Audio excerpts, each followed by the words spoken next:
예, 하나님의 말씀은 디모데전서 3장 8절에서 13절 말씀까지입니다.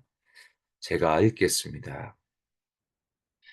이와 같이 집사들도 정중하고 일구이연을 하지 아니하고 술에 임박히지 아니하고 더러운 일을 탐하지 아니하고 깨끗한 양심에 믿음의 비밀을 가진 자라야 할지니 이에 이 사람들을 먼저 시험하여 보고 그 후에 책망할 것이 없으면 집사의 직분을 맡게 할 것이요 여자들도 이와 같이 정숙하고 모함하지 아니하며 절제하며 모든 일에 충성된 자라야 할지니라. 집사들은 한 아내의 남편이 되어 자녀와 자기 집을 잘 다스리는 자일지니 집사의 직분을 잘한 자들은 아름다운 지위와 그리스도 예수 안에 있는 믿음의 큰 담력을 얻느니라. 아멘. 지금까지 장로들의 자격 조건을 살펴보았다면 오늘은 집사의 자격 조건입니다. 장로의 자격과 집사의 자격은 오늘 본문을 읽어봤듯이 중복되는 것이 많아서 제가 다시 일일이 설명하지는 않겠습니다. 그러나 집사만의 고유한 자격 조건이 있는데 거기에 초점을 맞춰 설교하고자 합니다. 우선 집사라는 단어의 뜻은 섬기는 자입니다. 제가 한번 언급했지만 집사의 원어의 뜻은 테이블 서비스입니다. 식당에서 서빙하는 웨이터와 같은 사람을 말할 때 이 집사, 디컨이라는 단어를 사용합니다. 그래서 저는 장로나 이 감독의 위치도 중요하지만 솔직히 집사의 위치는 교회에서 너무너무나 중요한 위치고 정말 아름다운 직분이라고 생각합니다. 우리는 어쩌면 장로나 감독의 위치에 우리의 그 위치에 오르는 것을 우리는 더 원하는 것이 우리의 인간의 모습인지도 모릅니다. 자꾸 우리는 높은 곳, 그곳에 오르려고 하는 것이 우리들의 본성인지도 모릅니다. 그렇다고 제가 장로나 감독이 되는 것이 나쁘다는 말이 아닙니다. 어쩌면 장로나 감독보다 더 훌륭한 교회 직분은 바로 집사입니다. 보이지 않는 곳에서 솔선수범하고 교회를 위해 섬기는 그 분들이 있기에 교회가 든든히 세워지는 것입니다.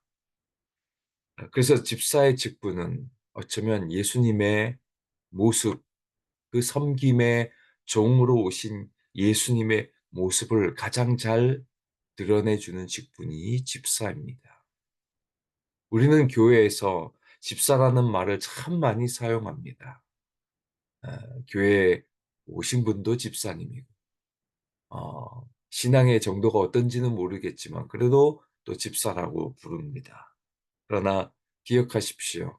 집사라고 하는 말은 섬기는 자이고, 그 예수님의 하신 일을 가장 잘 드러내는 직분임을 잊지 마셔서 그 집사라고 하는 타이틀에 맞게 섬김을 통하여서 주님이 맡겨주신 이 교회가 든든히 세워 나가시기를 바랍니다.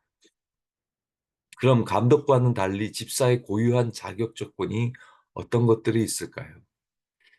아, 여러분 8절 말씀을 보시면 일구이연을 하지 아니하고 그리고 특별히 여자 집사를 선택해서 특별하게 또 이야기를 합니다. 거기에 보시면 11절 보시면 모함하지 아니하고 공통점이 뭐냐? 어, 바로 이 입술 말에 대한 것입니다. 특별히 8절에 일구이연을 하지 아니하고라는 표현은 성경에서 여기가 유일합니다. 일구이연하지 말라 영어로 보시면 두 개의 혀 이렇게 표현이 되어 있는데요. 이 말은 에, 결국은 진실성에 대해서 이야기합니다. 이렇게 앞에서는 이렇게 말하고 뒤에서는 달리 말하는 것이 아니라 거짓됨 없이 진실하게 섬기는 자를 우리는 집사의 모습을 볼 수 있습니다. 그래서 9절에도 보시면 깨끗한 양심을 가진 자라. 그 사람이 바로 집사가 될 수 있습니다. 여러분, 우리의 입술이 이 집사에 있어서 아주 중요하고요. 진실된 모습이 우리가 집사가 될 수 있는 중요한 자격 요건이 됨을 여러분 늘 잊지 마시기를 바랍니다.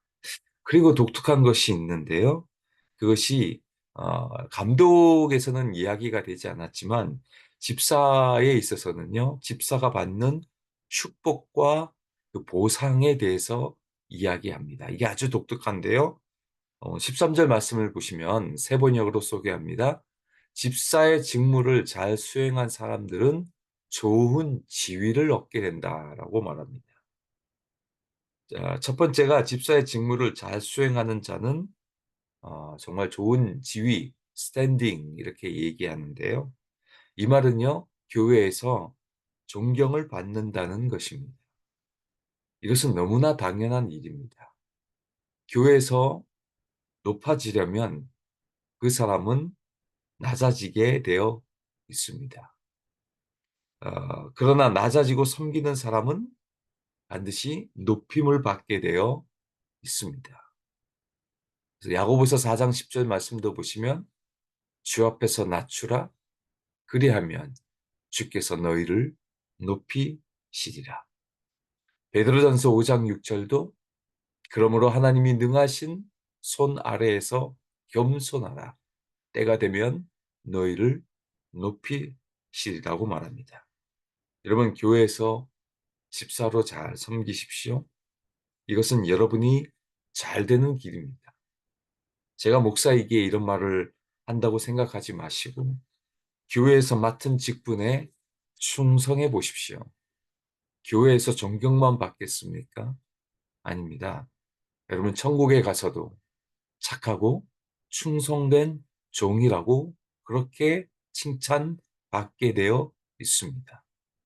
저는 목회자이니 교회에서 섬기지만 세상 일을 하시면서 교회에 와서 낮아지셔서 묵묵하게 섬기고 충성을 하시는 분들은 어쩌면 하나님이 보시기에 저와 같은 분보다 훨씬 뛰어난 분들이 집사님이라고 생각합니다.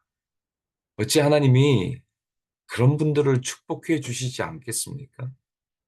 이 하나님이 주시는 하늘의 축복이 섬기시는 우리 모든 집사님들에게 함께 임하기를 축원드립니다.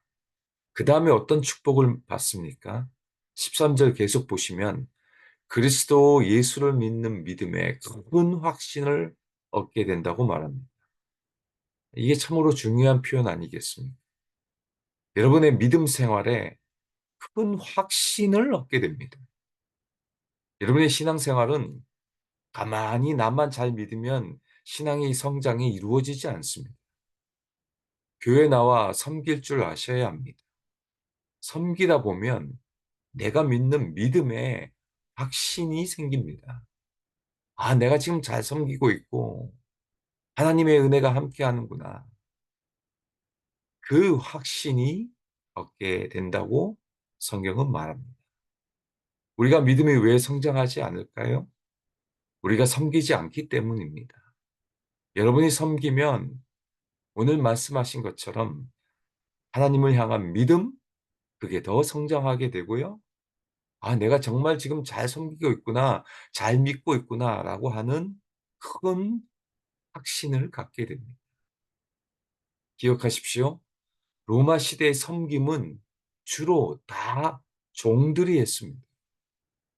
그러나 예수님은요, 교회가 생기면서 교회에서 섬기는 것이 맞다고 이야기합니다. 그 당시 이 섬김은 어찌 보면 참으로 혁신적인 일이었습니다.